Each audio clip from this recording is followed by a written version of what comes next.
Kovai to Trichy national highway தன் வீட்டுக்கு பயணப்பட்டு கொண்டிருந்தாள் மகிஷி. ஒரு ஹோட்டலில் பேருந்து நின்றது. இவள் அசந்த தூக்கத்திலிருந்து விழித்தாள். தன் கைப்பையில் இருந்த பணத்தை தேடினாள். அதை காணவில்லை. கொஞ்ச நேர தேடலுக்கு பின் 2 10 ரூபாய் காயின் மட்டும் கிடைத்தது.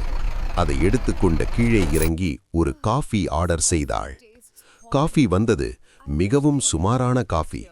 பாதி குடித்துவிட்டு கீழே போட்டாள். லேசாக வாமிட்டிங் ஃபீல் வரவே ரெஸ்ட் ரூம் சென்றாள். எது கழித்து லேசாக குடித்த 2 வாய் காஃபியும் வந்தது.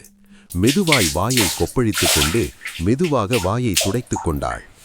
ஏதோ வாகனம் கடந்து செல்லும் சத்தம் கேட்டது. முகத்தை கழுவிக்கொண்டு வேகமாய் கொண்டு வெளியே வந்தாள். அவள் வந்த பேருந்து கடந்து போய்க் கொண்டிருந்தது. இவள் வேகமாய் ஓட பேருந்து கடந்து போனது.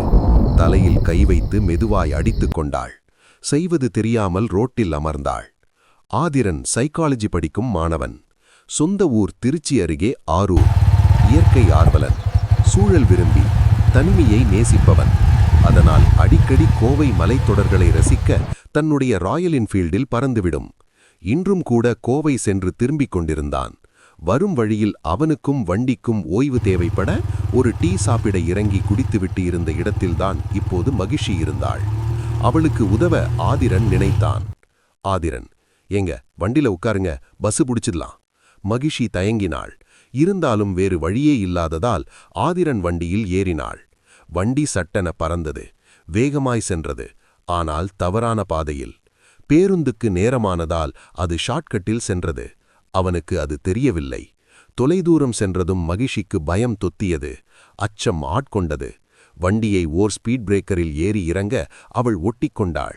உடனே வண்டியை நிறுத்தச் சொன்னாள். அவனும் நிறுத்தினான். ஆதிரன், ஏங்க என்னாச்சு? மகிஷி, வேணா நீங்க போங்க, நான் வந்துக்கிறேன். ஆதிரன், என்னங்க பாதி தூரத்துல இங்கேயும் போகாம அங்கேயும் போகாம? மகிஷி, பரவாயில்ல, நீங்க போங்க, பஸ்ல வந்துடுறேன். ஆதிரன், சரி, உன் விருப்பம். அவனுக்கு அவள் தயக்கம் புரிந்தது. அவன் வண்டியை எடுத்துக்கொண்டு நகர்ந்தான்.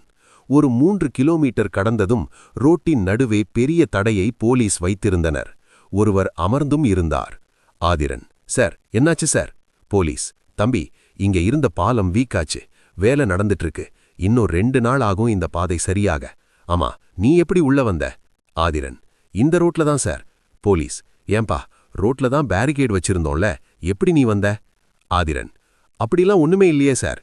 போலீஸ், யோ, சாயங்காலம் 6 மணிலிருந்து ஒரு சைக்கிள் கூட இந்த பக்கம் வரல.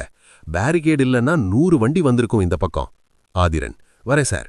பார்த்து போயா, ரொம்ப மோசமான இடம் இது. ஆதிரன் ஏதோ யோசித்துக்கொண்டே வண்டியை திருப்பினான். வேகமாய் சென்றான். மகிஷியை இறக்கிவிட்ட இடத்திற்கு வந்தான். அங்கே மகிஷி இல்லை.